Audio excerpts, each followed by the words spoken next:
نحمد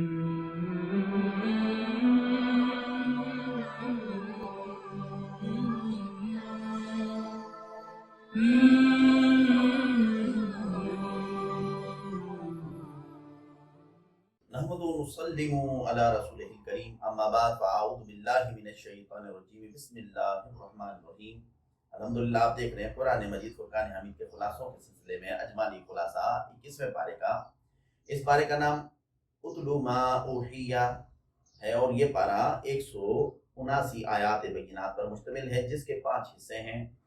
پہلا حصہ سورہ عنکبوت کی 25 بقیہ آیات بینات، سورہ روم کی 60 آیات، سورہ لقمان کی 34 آیات اور سورہ سجدہ کی 30 آیات اور سورہ احزاب کی 30 آیات پر مشتمل ہے۔ الحمدللہ 21ویں پارے میں سورہ احزاب کی بقیہ آیات بینات کے اندر جو مضامین ذکر کیے گئے ان کی فہرست یہ ہے کہ چند احکامات کا ذکر کیا گیا اور یہود اور اہل مکہ کے 2 گروہوں کا تذکرہ کیا گیا، دین کے لیے ہجرت کا حکم دیا گیا، رزق کا ذمہ اللہ کی ذات پر ہے، دلائل توحید بیان کیے گئے۔ اسی پر سورہ احزاب 21ویں پارے میں پایہ تکمیل کو پہنچی۔ الحمدللہ 21ویں پارے کا دوسرا حصہ سورہ روم پر مشتمل ہے جس میں روم کی فتح کی پیشن گوئی کی گئی اور مشرکوں کو نصیحت کی گئی، محشر میں کافروں اور مومنوں کا انجام بتایا گیا، اللہ کی حمد اور قدرت کا بیان کیا گیا، کافروں کو سمجھانے کے لیے امثال بیان کی گئی، مسلمانوں کے لیے چند احکامات کا ذکر کیا گیا، ہواؤں کا ذکر کیا گیا، قیامت میں غسل قبول نہیں ہوگا اس بات کا ذکر کیا گیا اور اس کے ساتھ ہی سورہ روم 21ویں پارے میں پایہ تکمیل کو پہنچی۔ الحمدللہ 21ویں پارے کا تیسرا حصہ سورہ لقمان پر مشتمل ہے جس میں جو مضامین ذکر کیے گئے، حکمت قرآن کا بیان، محسنین کے اوصاف کا تذکرہ کیا گیا، تخلیق باری تعالیٰ کا بیان کیا گیا، حضرت لقمان کی نصیحتوں کا ذکر ہے اور دیگر کچھ مضامین اختصار کے ساتھ بیان کیے گئے۔ اسی پر سورہ لقمان مکمل ہوتی ہے۔ 21ویں پارے کا چوتھا حصہ سورہ سجدہ پر مشتمل ہے، اس میں قرآن کا کتاب الہی ہونا، اللہ تعالیٰ کا خالق ہونا، آخرت میں کافروں کا حال بیان کیا گیا، مومنوں کی علامات اور اچھا ٹھکانہ بتایا گیا، بنی اسرائیل کے اماموں کا ذکر کیا گیا اور اس کے ساتھ ہی کافروں کو تنبیہ کی گئی۔ اس کے ساتھ ہی سورہ سجدہ 21ویں پارے میں پایہ تکمیل کو پہنچی اور ساتھ ہی 5واں حصہ جو ابتدائی سورہ احزاب پر مشتمل ہے، اس میں جو چیزیں ذکر گئی گی اس میں رسول اللہ صلی اللہ علیہ وسلم کے لیے چند احکامات کا ذکر کیا گیا، پھر چند مزید باتیں کی گئیں، میثاق کے انبیاء کا تذکرہ کیا گیا، غزوہ خندق کے دن مسلمانوں کی مدد کا تذکرہ کیا گیا، ازواج پاک کے چند احکامات ذکر کیے گئے۔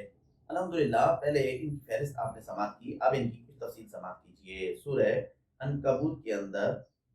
جو مضامین ذکر کیے گئے، چند احکامات کا ذکر کرتے ہوئے بتایا کہ قرآن کی تلاوت کرنے، نماز ادا کرنے، اہل کتاب سے اچھے انداز میں بحث و مباحثہ کرنے، قرآن اور پچھلی کتابوں پر ایمان رکھنے کا اظہار کرنے کا حکم دیا گیا ہے۔ یہود اور اہل مکہ کے 2 گروہ کا تذکرہ کرتے ہوئے بتایا کہ یہودی اور اہل مکہ کے 2 گروہ ہیں، ایک وہ جو قرآن کا انکار کرتے ہیں، دوسرا وہ جو قرآن پر ایمان لاتے ہیں۔ دین کے لیے ہجرت کرنے کا حکم، جس شہر میں مسلمانوں کو دین پر چلنے کے لیے مشکلات ہو اور دین پر نہ چلنے دیا جائے تو دوسرے شہر میں ہجرت کر جانے کا حکم ہے۔ رزق کا ذمہ اللہ کی ذات پر ہے، زمین پر چلنے والے ہر ایک مخلوق کا رزق اللہ کریم کے ذمہ پر ہے۔ دلائل توحید دیتے ہوئے یہ بتایا کہ زمین اور آسمان کا پیدا کرنا، سورج چاند کا چلنا، مخلوق میں کسی کو زیادہ اور کسی کو کم روزی دینا،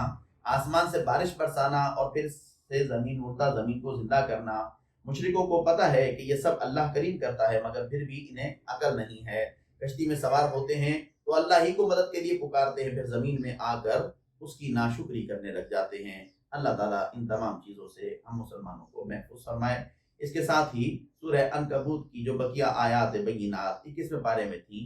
وہ پایہ تکمیل کو پہنچی۔ الحمدللہ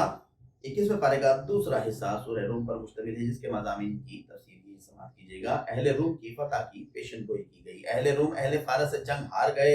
قرآن نے غیب کی خبر دی کہ عنقریب اہل روم اہل فارس پر غالب آ جائیں گے۔ مشرکوں کو نصیحت کرتے ہوئے بتایا کہ زمین اور آسمان کی تخلیق پر غور و فکر و تدبر کریں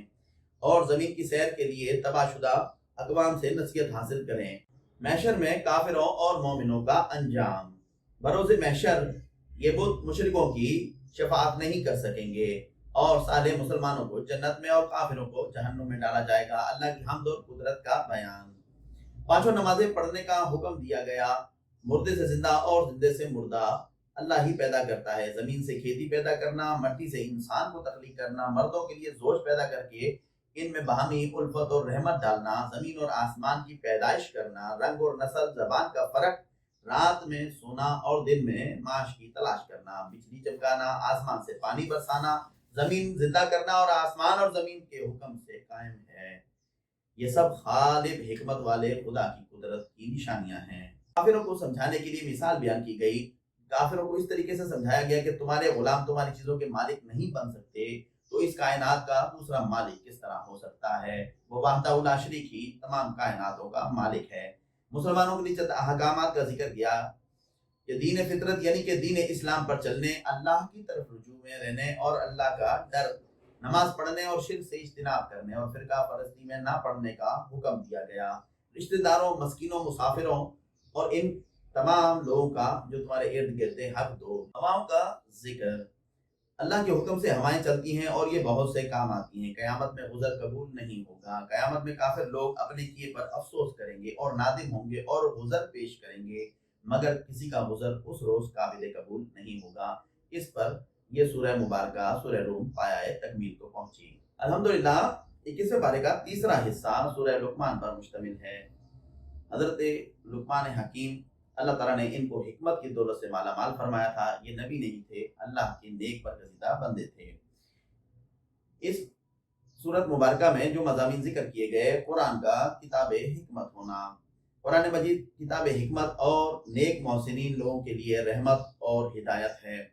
محسنین کے اوصاف کا تذکرہ کرتے ہوئے بتایا کہ وہ نماز قائم کرتے، زکوٰۃ ادا کرتے اور آخرت پر یقین رکھتے ہیں، اور نیک لوگوں کی خوبیاں ہیں اور یہی لوگ کامیاب اور کامران ہیں۔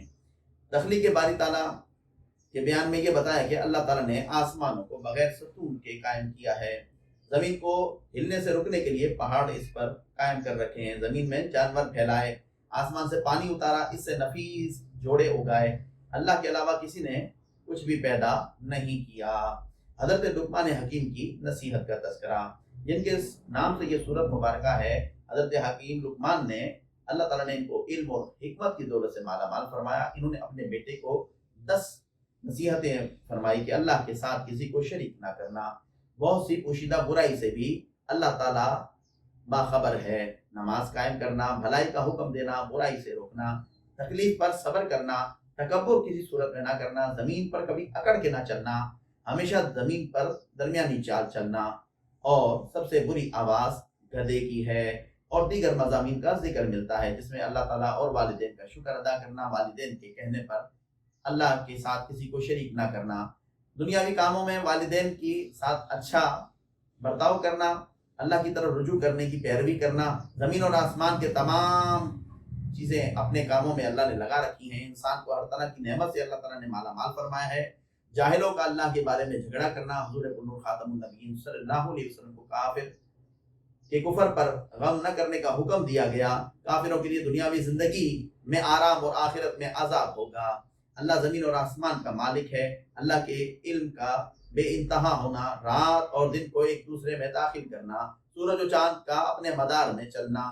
سمندر میں کشتی چلنا اور سمندری طوفان سے کافروں کو نجات دینا، اللہ سے ڈرنا، روز قیامت خوف کھانا اور دنیا کی زندگی اور شیطان کا انسان کو دھوکہ دینا۔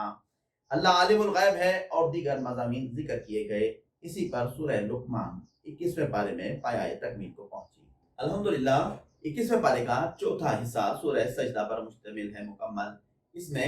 جو مضامین ذکر کیے گئے، قرآن کا کتاب الہی ہونا، قرآن مجید تمام کائنات کے رب کی طرف سے نازل کردہ کتاب ہے، اسے محمد رسول اللہ صلی اللہ علیہ وسلم نے اپنی طرف سے ایجاد نہیں کیا۔ اللہ تعالیٰ کا خالق ہونا، زمین اور آسمان اس کے درمیان تمام اشیاء کو اللہ تعالیٰ نے 6 دنوں میں تخلیق فرمایا، عرش پر اپنی شان کے مطابق استوا فرمایا، ہر کام کی تدبیر کرتا ہے، قیامت کا ایک دن مقرر ہے اور جو 1000 دن کے برابر ہوگا، اس دن ہر کوئی اسی کی مرضی سے اسی کی طرف لوٹایا جائے گا، ہر چیز کو اس کے اچھے انداز سے پیدا کرنا یہ خالق کائنات کا کام ہے۔ آدم علیہ السلام کو مٹی سے اور ان کی نسل کو پانی نطفے سے پیدا کرنا، ان کے اعضاء، آنکھ، کان، دل، دماغ بنانا اور اس میں روح پھونکنا، یہ سب اللہ خالق حکیم و خبیر کے کام ہیں۔ آخرت میں کافروں کا حال، کافر آخرت کے منکر تھے، موت کے فرشتوں کے ذریعے مرنے کے بعد دوبارہ زندہ ہونے پر انہیں حقیقت کا علم ہو جائے گا تو اللہ کے سامنے سر جھکا کر دنیا میں آنے کی درخواستیں کریں گے، مگر اب انہیں عذاب کا مزہ چکھایا جائے گا، اور جب دوزخ کے عذاب سے نکلنا چاہیں گے تو انہیں واپس اسی میں ڈال دیا جائے گا۔ مومنوں کی علامات کا ذکر کرتے ہوئے بتایا کہ ان کا ٹھکانہ کیا ہی اچھا ٹھکانہ ہے، یہ قرآن کو سن کر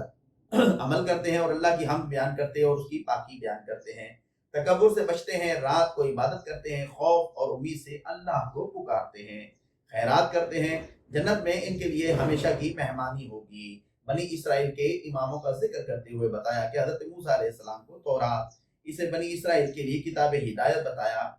ہدایت دینے کے لیے ان میں اماموں کو بھیجا اور ان کے اختلاف کا فیصلہ قیامت کے دن ہو کر رہے گا۔ اس کے ساتھ ہی ذکر ہوا کہ کافروں کو تنبیہ کی گئی،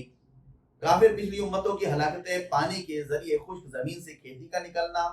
جس میں ان کا اور ان کے مویشیوں کا کھانا ہے، اس سے عبرت اور نصیحت حاصل نہیں کرتے، قیامت کے دن ان کا اور ایمان لانا کچھ بھی کام نہیں آئے گا۔ اللہ کے فضل سے سورہ سجدہ 21ویں پارے میں پایہ تکمیل کو پہنچی اور 5واں حصہ سورہ احزاب کی ابتدائی آیات بینات پر مشتمل ہے۔ رسول اللہ صلی اللہ علیہ وآلہ وسلم کے لیے چند احکامات کا ذکر کرتے ہوئے اللہ تعالیٰ نے بتایا کہ اللہ تعالیٰ سے ڈریں، کافروں اور منافقوں کی خلاف شرع بات نہیں سنیں، وحی کی پیروی کریں اور اللہ پر ہی کامل بھروسہ رکھیں۔ چند باتوں کا مزید ذکر کیا گیا جس میں کسی انسان کے سینے میں وہ دل نہیں،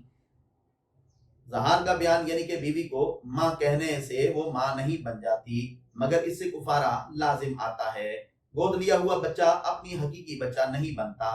اسے اس کے اصل ماں باپ کی طرف منسوب کیا جائے۔ رسول اللہ صلی اللہ علیہ وسلم کو مسلمانوں کی ان کی جان اور مال سے زیادہ مالک ہیں، آپ کو ازواج مبارکہ کی آپ کی زوج مومنوں کی مائیں ہیں، وراثت کے حق میں قریبی رشتہ دار ہیں اور کسی کے لیے وصیت کرنا جائز ہے۔ میثاق کے انبیاء علیہ السلام، اللہ تعالیٰ نے عالم ارواح میں حضرت نوح علیہ السلام، حضرت ابراہیم، حضرت موسیٰ اور حضرت عیسیٰ علیہ السلام اور حضور پرنور خاتم النبیین صلی اللہ علیہ وآلہ وسلم سے دین الہی پر قائم رہنے اور احکام الہی سنانے کا مضبوط عہد دیا تھا۔ غزوہ خندق کے دن مسلمانوں کی مدد کرنا، غزوہ خندق کے دن سخت مقابلے کے وقت طوفان اور فرشتوں کے ذریعے مسلمانوں کی مدد کی گئی، مضبوط اور کمزور ایمان والے اور منافقوں کو ظاہر کرنے، مسلمانوں کے خلاف کافروں کی مدد کرنے والے اہل کتاب کو قتل اور ان کی عورتوں اور بچوں کو قید کرنے کا حکم دیا گیا۔